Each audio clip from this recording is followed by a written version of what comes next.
International day of yoga ദിനത്തോടനുബന്ധിച്ച് family wedding സെന്ററിൽ family മെമ്പേഴ്സിനായി yoga training സംഘടിപ്പിച്ചു. ചടങ്ങ് പ്രശസ്ത മനഃശാസ്ത്രജ്ഞ വിദഗ്ധനും മോട്ടിവേഷൻ ട്രെയിനറും യോഗ പരിശീലകനുമായ ഡോക്ടർ ഗിരീഷ് ബാബു ഉദ്ഘാടനം ചെയ്തു. യോഗയുമായി എനിക്ക് കുട്ടിക്കാലത്തെ ബന്ധമുണ്ട്.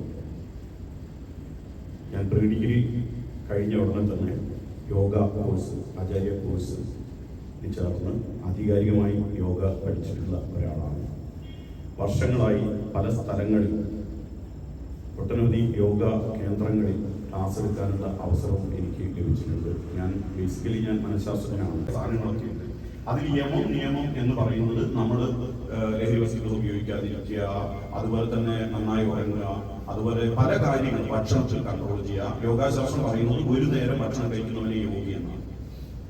ഒരു നേരം ഭക്ഷണം കഴിച്ച് നമുക്കൊന്നും ചെയ്യാനാവില്ല. നോയമ്പിലായിട്ട് ഭക്ഷണം കഴിക്കാതെ നമ്മൾ വൈകുന്നേരം വരെ പണിയെടുക്കും. വൈകുന്നേരം ആകുമ്പോൾ ഞാൻ കാണുന്നത് അവിടെ.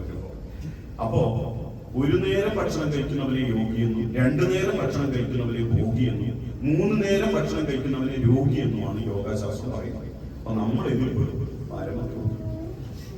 കാരണം നമ്മൾ 3 നേരം ഒന്നുമില്ല, അതിൽ കൂടുതൽ ഭക്ഷണം കഴിക്കും. ചടങ്ങിൽ general manager Saibath KV, AGM Ashraf KY, മാനേജർമാരായ സിയാദ്, റമീസ് എന്നിവർ പങ്കെടുത്തു. ഒരു പരിഹാരം എന്നുള്ള രൂപത്തിലാണ് യോഗയെ പോലുള്ള ഈ ആയോധന കല എന്നൊക്കെ എനിക്ക് ഒരു ആയോധന കല കൂടിയാണ് യോഗ. മാനസികവും ശാരീരികവുമായ ഒരു മനുഷ്യനുണ്ടായ എല്ലാ പ്രയാസങ്ങളും അതിജീവിക്കാൻ മരുന്നിനേക്കാട്ടിൽ കൂടെ രോഗം വരുന്നതിന് മുമ്പേ വലിയ സന്തോഷങ്ങൾക്കിടയിൽ നഷ്ടപ്പെട്ടു പോകുന്ന ചില ചെറിയ ഇഷ്ടങ്ങളുണ്ട്. ബാല്യത്തിൽ എപ്പോഴോ എന്നോടൊപ്പം നടന്ന് എനിക്കൊപ്പം വളർന്ന ചില ഇഷ്ടങ്ങൾ. ആ ഇഷ്ടങ്ങൾ സ്വന്തമാക്കാൻ എന്നോടൊപ്പം എന്നും ഉണ്ടായിരുന്ന എന്റെ ഫാമിലി.